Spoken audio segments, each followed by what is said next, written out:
ಇಂದೇ ಡೌನ್ಲೋಡ್ ಮಾಡಿ ಮತ್ತು ನಿಮ್ಮ ನೆಚ್ಚಿನ ಶೋಗಳನ್ನ ಆನಂದಿಸಿ. ರಾಜ್ಯ ಮಟ್ಟದ ಐಸ್ ಟ್ರೆಷರ್ ಕಾಂಪಿಟೇಷನ್ ಅಲ್ಲಿ ಪ್ರಥಮ ಬಹುಮಾನವನ್ನು ಗಳಿಸಿದಂತ ಪ್ರಿಯಾ ಹಾಗೂ ಶಿವರಾಮ್ ಅವರಿಗೆ ಈ ಒಂದು ಪ್ರಶಸ್ತಿ. ಯಾವ ಶಾಲೆಯಲ್ಲಿ ಓದಿದ್ದು ನೀವು? ಫಸ್ಟ್ 1 ರಿಂದ 5 ದಾವಣಗೆರೆ ಗೌರ್ಮೆಂಟ್ ಸ್ಕೂಲಲ್ಲಿ ಓದಿದೆ. ಆಮೇಲೆ 6ನೇ ಕ್ಲಾಸ್ ಅನ್ನ ದಾವಣಗೆರೆ ಖಾಸಗಿ ಸ್ಕೂಲಲ್ಲಿ 3 ವರ್ಷ ಓದಿದ್ದೀನಿ. ಪಾಸ್ ಆಗದೆ ಡುಮ್ಕಿ ಹೊಡೆದು ಅಯ್ಯೋ ಕೊನೆಗೆ 6ನೇ ಕ್ಲಾಸ್ ಡುಮ್ಕಿ. 6ನೇ ಕ್ಲಾಸ್ ಡುಮ್ಕಿ. ಕೊನೆಗೆ 6ನೇ ಕ್ಲಾಸ್ ನ ಪಾಸ್ ಆಗ್ಲಿಕ್ಕೆ ನಾನು ಹುಟ್ಟೂರು ಶಿಕಾರಿಪುರಕ್ಕೆ ಬರ್ಬೇಕಾಯ್ತು.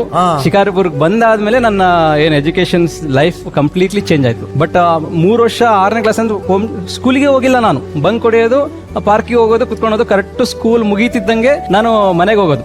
ಆವಾಗ ಒಂದ್ ದಿವಸ ನಮ್ಮ ಅಣ್ಣ ಊಟ ತಗೊಂಡು ಸ್ಕೂಲಿಗೆ ಹೋಗಿದ್ದಾರೆ, ಮಧ್ಯಾಹ್ನ ಊಟಕ್ಕೆ ಬಂದಿಲ್ಲ ಅಂತ ಹೇಳಿ. ಆವಾಗ ಸ್ಕೂಲ್ ನಿಮ್ಮ ತಮ್ಮ 2 ತಿಂಗಳಾಯ್ತು ಸ್ಕೂಲಿಗೆ ಬರ್ದೆ, ಸರಿಯಾಗಿ ಬರ್ತಿಲ್ಲ ಅಂತ ಹೇಳಿದ್ರು. ಸಂಜೆ ನಾನು ಆಸ್ ಯೂಸ್ವಲ್ 5 ಗಂಟೆಗೆ ಸ್ಕೂಲ್ ಮುಗೀತು ಅಂತ ಟೈಮಿಗೆ ಕರೆಕ್ಟಾಗಿ ಹೋಗ್ತಾ ಇದ್ದೆ. ಅಮ್ಮ ಕಸ ಹೊಡಿತಾ ಇದ್ರು. ಸಿಂಬಲ್ ಏನಂತಂದ್ರೆ ನಕ್ಕು ಬಿಟ್ರೆ ಸಾಕು, ಏನು ಪ್ರಾಬ್ಲಮ್ ಇಲ್ಲ ಅಂತ ಹೇಳಿ. ನಮ್ಮಮ್ಮ ಸ್ಮೈಲ್ ಕೊಟ್ರು. ಇವತ್ತೇನು ಸಮಸ್ಯೆ ಇಲ್ಲ ಅಂತ ಹೇಳಿ ಹಿಂಗ್ ಹೋದೆ. ಒಳಗಡೆ ತಗೊಂಡು ಕಸ ಮರ್ಗೆಲ್ ಹೊಡೆದ್ರು. ನೋಡಿ ನೋಡಿ ಅಲ್ಲಿಗೆ ನಂದು ಮಟಾಶ್. ಓ ಸರ್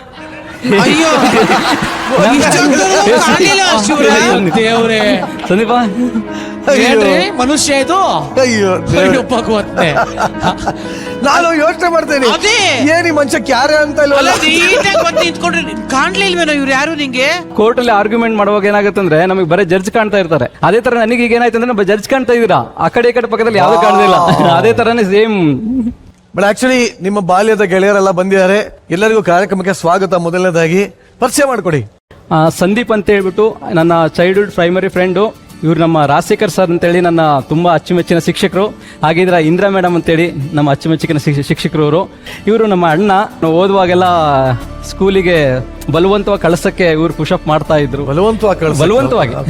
ಆಮೇಲೆ ಅವರು ಅತ್ತಿಗೆ. ಎಲ್ಲರಿಗೂ ಕಾರ್ಯಕ್ರಮಕ್ಕೆ ಮತ್ತೊಮ್ಮೆ ಸ್ವಾಗತ, ಸುಸ್ವಾಗತ.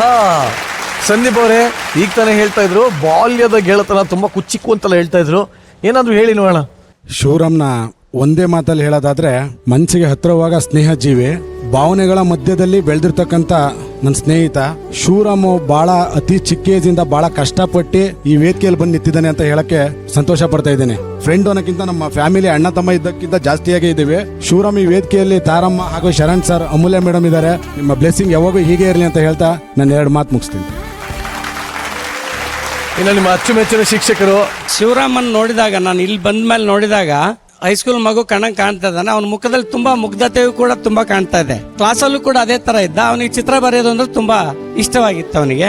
ಸರ್ಕಾರಿ ಶಾಲೆಯಲ್ಲಿ ಓದಿರ್ತಕ್ಕಂತಹ ಶಿವರಾಮ್ ರವರು ಇವತ್ತು ಬೆಂಗಳೂರಲ್ಲಿ ವಕೀಲಿ ವೃತ್ತಿಯನ್ನ ಮಾಡ್ತಾ, ಆ ಶಿವರಾಮ್ ಒಂದು ವ್ಯಕ್ತಿ ಅಲ್ಲ, ಒಂದು ಶಕ್ತಿ ಆಗಿದ್ದಾನೆ. ಅದಕ್ಕೆ ಈ ವೇದಿಕೆಯು ಕೂಡ ಮುಂದೆ ಒಳ್ಳೇದನ್ನ ಮಾಡ್ಲಿ ಅಂತ ಹಾರೈಸ್ತಾ ಇದೆ. ಸತ್ಯವಾದ ಮಾತಾಡಿದ್ರಿ ಸರ್. ಯಾರೇ ಹೇಳಿದ್ದು ಸರ್ಕಾರಿ ಹಿರಿಯ ಪ್ರಾಥಮಿಕ ಶಾಲೆಯಲ್ಲಿ ಓದ ಹುಡುಗರು ಉದ್ಧಾರ ಆಗಲ್ಲ ಅಂತ ಯಾರು ಹೇಳಿದ್ದು? ನೋಡಿ, ಅಲ್ಲೋದ್ ವಕೀಲರಾಗಿದ್ದಾರೆ ಇವರು.